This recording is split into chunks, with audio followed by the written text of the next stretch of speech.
Kumusta mga brad? Maraming taon na nga po ang nakalipas simula na nilabas ni Honda ang motor na ito sa bansang Thailand. Alam naman natin na hindi talaga lahat ng motor ni Honda dinadala sa Pilipinas. Napakadaming motor na po nila ang nilabas sa ibang bansa pero wala sa Pilipinas. At sa kasamaang palad nga po, kasama ang motor na ito. Medyo masakit lang po talagang isipin na ang tagal na niya sa ibang bansa pero hanggang ngayon, wala pa rin sa Pinas. Kaya ang hiling nga po nila, sana man lang bago magtapos ng 2024, nasa Pinas na siya.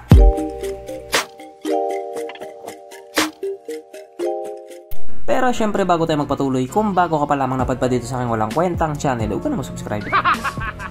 So yun na nga, hanggang ngayon nga po marami pa rin nagtatanong kung nasaan na nga ba ang motor na ito. Ang napakagwapong Honda CB150R or ang Honda CB X-Motion sa bansang Thailand. Noong nilabas nga pong motor na ito doon sa kanila, maraming taon na rin ang nakalipas. Walang araw nga po na hindi ito hinintay ng mga taong gustong gusto talaga ang motor na ito. Yun nga po ang hindi talaga nila maintindihan. Bakit ayaw daw silang pagbigyan samantalang ang dami naman nilang nag-aantay dito sa motor na ito? Ano pa ba daw ang hinihintay ni Honda? Pasko? Dito nga po sa Asia, isa po ang Pilipinas sa may napakadaming motorcycle enthusiast. Kaya medyo nalulungkot nga po sila na isa din po ang Pilipinas sa pinakakulelat pagdating sa mga bagong labas na motor. Katulad na nga po dito sa Honda CB150R. 2017 pa siya nilabas sa Thailand pero 2024 na wala pa rin siya sa Pilipinas. O diba? Kaya sana ngayong 2024 maisipan na ni Honda na ilabas siya sa Pilipinas. Okay. Kaya dahil dyan pag-usapan na naman natin kung ano bang meron sa motor na ito at kung gaano nga ba talaga siya kaganda. So ito nga po ang Honda CB150R X-Motion na mayroong 149 cubic centimeter engine displacement, 4-stroke single cylinder, dual overhead cam with 4 valves, naka-program fuel injected at syempre ito po ay naka-liquid cooled. Kaya hindi po siya panis sa Honda Click 125. Ang kanyang operation ratio 11.3:1. Pagdating naman po sa kanyang power, ito pa mayroong 16.3 horsepower at 9,500 RPM, 13.6 Nm of torque at 8,000 RPM. Na ayon nga po sa mga tayo na nag-top speed sa motor na ito po ay kaya tumakbo sa bilis ng 140 km/h. Pero kapag dinala na sa Pilipinas yan, panigurado aabot na ng 160 kph yan. Aba syempre, ibang usapan na kapag Pinoy na nakasampa.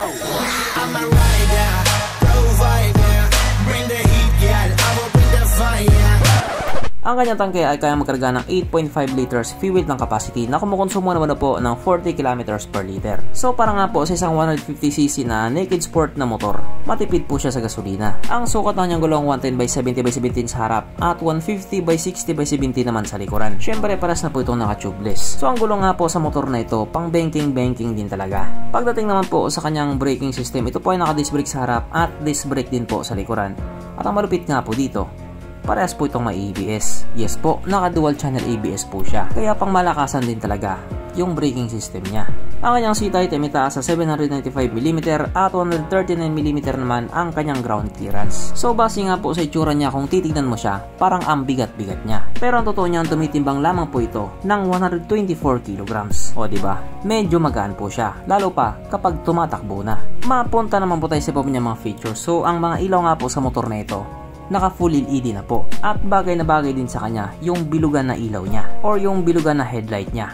Nagmukha na siyang Neo Cafe Racer. Pero kung titignan naman po natin yung kabuuang itsura niya, para naman siyang mini version ni CB650R na kung saan nga po paras talaga silang gwapo. At ang tawag pa nga ng mga tao dito, mini big bike. Mini ba yung marami? Ang kanyang gauge panel ito po ay naka full digital. At bagay na bagay din po sa kanya yung naked handlebar niya. Na bad boy nga po ang datingan. At kapag naka leather jacket ka pa dito sa motor na ito, magiging kamukha mo na si Coco Melon. Syempre dito nga po sa motor na ito, mas astig kapag meron kang angkas. Lalo na kapag maganda yung angkas mo. At dahil nga po medyo nakaangat yung pillion seat niya, alam niyo na kung ano magiging itsura ng angkas mo. Mahirap naman, di mo alam itsura ng angkas mo. Ano ba nasa isip mo?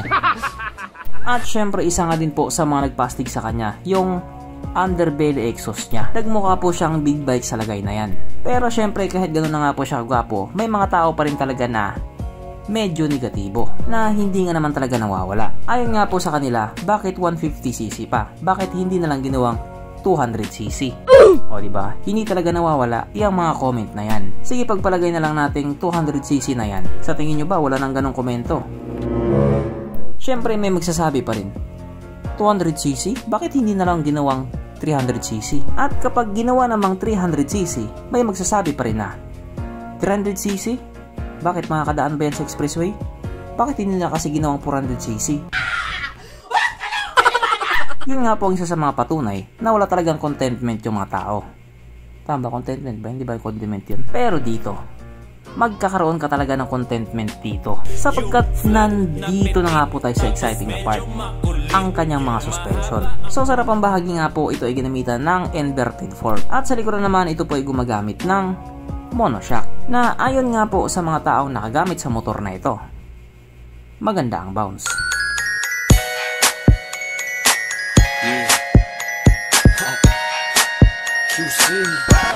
At dahil ayokong nabibitin ka, meron pa isa.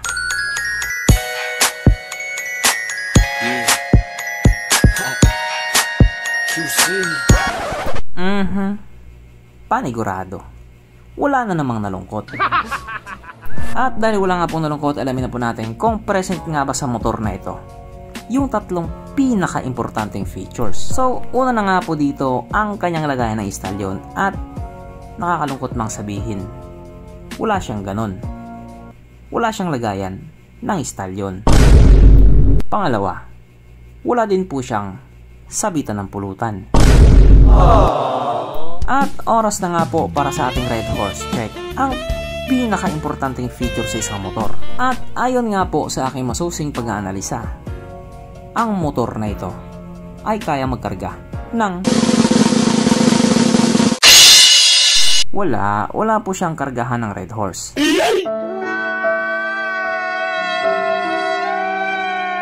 So therefore ang motor na ito ay hindi pala recommended.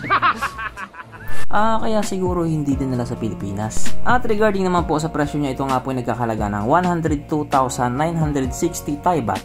Na kung i-convert nga po natin into Philippine peso, ito po ay papatak ng 164,000 pesos.